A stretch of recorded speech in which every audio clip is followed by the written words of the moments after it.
नमस्कार, मी प्रीत कॉलेज दी छात्रा कोमल राजपूत त्रिये सेमेस्टर च पढ़नी आं। मेरा रोल नंबर 2915 ऐ। अज्ज में तुसेंगी प्रोफैसर चंपा शर्मा जी हुंदा जीवन परिच पढ़ियै सनान लगी आं। चंपा शर्मा जी हुंदा जीवन परिच।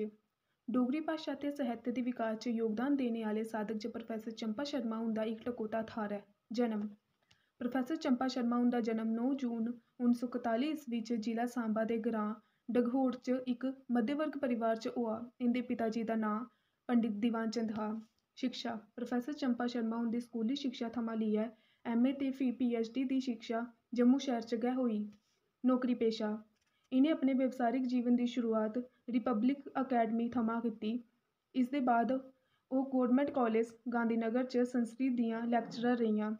सन 1975 तक्कर उत्थै गै कार्यरत रेहियां। सन 1980 च एह् जम्मू विश्वविद्यालय दे डोगरी रिसर्च सेंटर दियां सीनियर फेलो ते डायरैक्टर रेहियां। सन 1982 च डोगरी विभाग दे खु'ल्लने परैंत्त प्रोफैसर शर्मा होर सन 1999 तक्कर प्रोफैसर ते अध्यक्ष दे औह्दे पर कार्यरत रेहियां ते फ्ही उस्सै औह्दे थमां सेवानिवृत्त होइयां।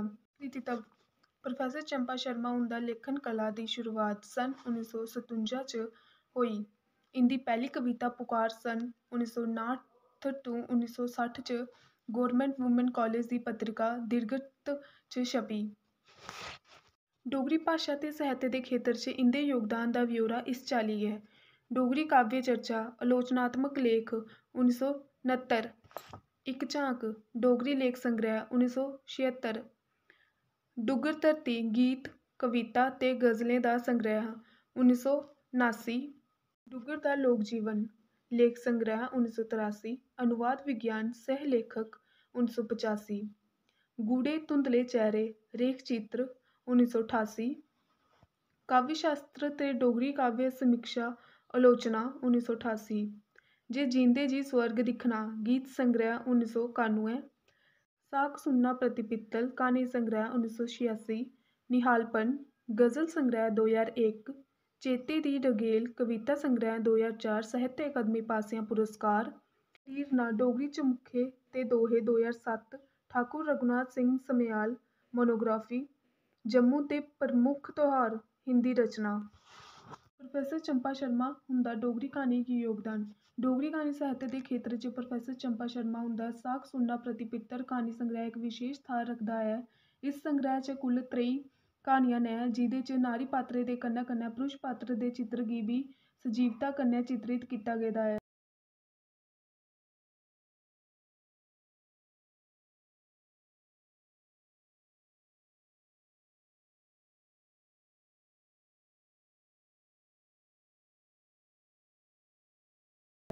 सांबो अपने कन्नै गी दी नारी पात्र दर्शना अपने सस्सू सौह्रे दे खड़ंग सभाऽ गी दिक्खियै उ'नें गी दो टुक जवाब दिंदी ऐ।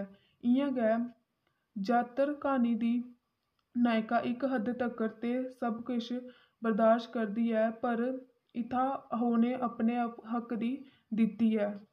स्वाभिमान क्हानी दी नारी पात्र हुक्मी अपने हक्क दी खातिर अवाज बुलंद करदी ऐ। मी चेता निं रौंह्दा दी नारी पात्र बड़ी शातिर दस्सी गेदी ऐ।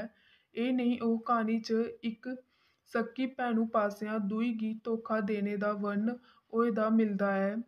बरगंढ पोटली ते अपने पराए क्हानी दियें नारियें च इक भोलेपन दा भाव दिक्खने गी लभदा ऐ।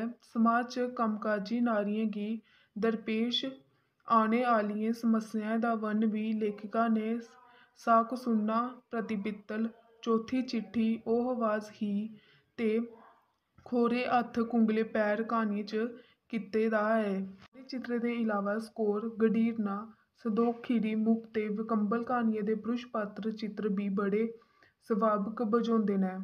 कुल मिलाइयै प्रोफैसर चंपा शर्मा हुंदी क्हानियां समाज विशेश च पात्रें दी बक्ख बक्ख मनोदशा दा वर्णन करने आह्लियां न। धन्यवाद।